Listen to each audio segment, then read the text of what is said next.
ہم نے اکثر سنا ہے کہ پاکستان کو ترقی کرنے سے کوئی نہیں روک سکتا۔ پاکستانیوں میں وہ پوٹینشیل ہے کہ وہ اس ملک کو ترقی کی راہ پر گامزن کر سکیں گے۔ آج میں آپ کو بتاؤں گی کہ کون سے 6 نکات جن پر عمل کر کے پاکستان ترقی یافتہ ملکوں کی صف میں کھڑا ہو سکے۔ اگر پاکستان نے ان 6 نکات پر عمل کر لیا تو اگلے چند سالوں میں ہی پاکستان کے سارے مسائل ختم ہو جائیں گے اور پاکستان دنیا کی ایک مضبوط معیشت بن جائے گا۔ غربت کے اس جنجال سے نکلنا ہے تو ترقی کے لیے شرافیہ کے ساتھ کوئی سودا کرنا ہوگا۔ یہ کام کیسے ہوگا وہ ایک اہم سوال ہے جسے میں فی الحال نہیں چھیڑوں گی۔ آج میں آپ کی ترقی کے لیے ان 6 نکات کے بارے میں مختصر طور پر آپ کو بتاؤں گی جنہیں ہم اور آپ بہت اہم سمجھتے ہیں۔ پوائنٹ نمبر 1، اگر ہماری حکومت صرف ایک کام انجام دے سکے تو میں چاہوں گی کہ وہ بڑھتی ہوئی آبادی پر قابو پائے۔ میری نظر میں یہ ترقی کا پہلا نکات ہے۔ تعلیم یا صحت پر چاہے ہم جتنے بھی وسائل خرچ کر لیں وہ تب تک ناکام ہی رہیں گے جب تک ہم اپنی تیزی سے بڑھتی ہوئی آبادی پر قابو نہیں پا سکیں گے۔ پاکستان میں آبادی کی شرح بھارت اور بنگلہ دیش سے دگنی ہے جبکہ سری لنکا سے 3 گنا زیادہ ہے۔ جب تک ہم اپنی بڑھتی ہوئی آبادی کی شرح کی طرف دھیان نہیں کریں گے تب تک پاکستان یوں ہی غربت اور ناخواندگی کی زنجیروں میں جکڑا رہے گا۔ پوائنٹ نمبر 2، حتیٰ کہ میں آج بھی ان زونز میں بہترین کارکردگی کا مظاہرہ کرنے والے علاقائی عہدیداران کو ترقی دے کر چینی کمیونسٹ پارٹی اور حکومت کا اعلیٰ عہدیدار بنایا جاتا ہے۔ ہم یہاں پر اگر بات کریں 4 بڑے صوبے تازی ترقی کے حوالے سے مقابلہ نہیں کرتے، لیکن اگر ہمارے 38 ڈویژن اور 100 سے زائد اضلاع آپس میں مقابلہ شروع کر دیں تو ہماری معاشی حالات یقینی طور پر بہتر ہو جائیں گے اور ہمیں ذمہ دار حکومتیں دیکھنے کو ملیں گی۔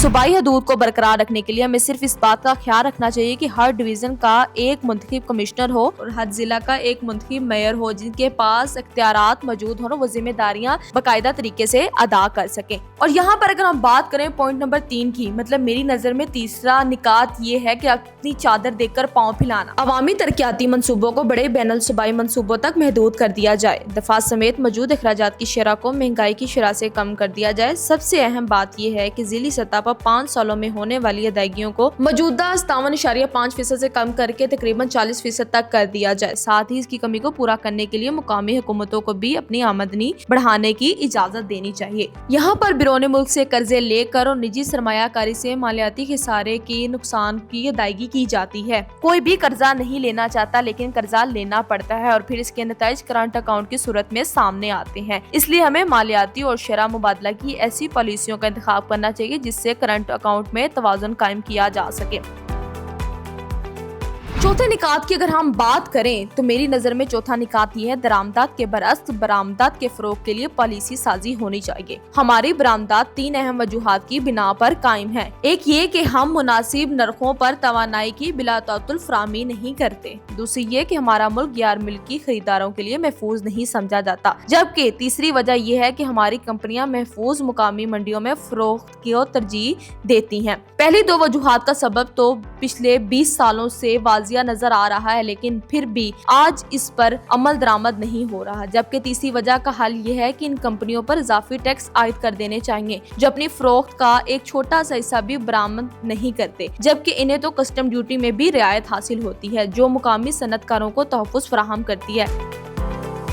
5ویں نکات کی اگر ہم بات کریں زرعی پیداوار کو بہتر بنانا ہے۔ ہم اپنے آپ کو زرعی ملک کہتے ہیں پر پھر بھی ہم صرف 8 ارب مالیت کی ہی گندم، کپاس، تیل، دالیں، لہسن، ادرک اور ایسی دیگر اشیاء درآمد کرتے ہیں۔ ہماری فصل کی پیداوار نہ صرف چین بلکہ بھارت جہاں حالات ہم سے بالکل مختلف نہیں ہیں کی پیداوار سے بھی کم ہے، چونکہ ہماری آبادی میں سالانہ 50 لاکھ سے زائد افراد کا اضافہ ہو رہا ہے۔ اس لیے جب تک ہم اپنی زرعی پیداوار میں اضافہ نہیں کریں گے تب تک ہمارے ملک میں خوراک کی قلت برقرار رہے گی۔ زرعی پیداوار میں اضافے سے کسانوں کی آمدنی بھی بڑھے گی اور دیہات کے علاقوں میں غربت کم کرنے کا باعث بنے گی۔ اگر ہم یہاں پر بات کرتے ہیں چھٹے نکات کی تو یہ ایک بہت الگ پہلو ہے۔ چھٹے نکات کو دیکھنے کے لیے ہمارے چینل کو سبسکرائب کر لیں اور کمنٹ سیکشن میں لازمی بتائیں کہ چھٹا نکات کیا ہو سکتا ہے۔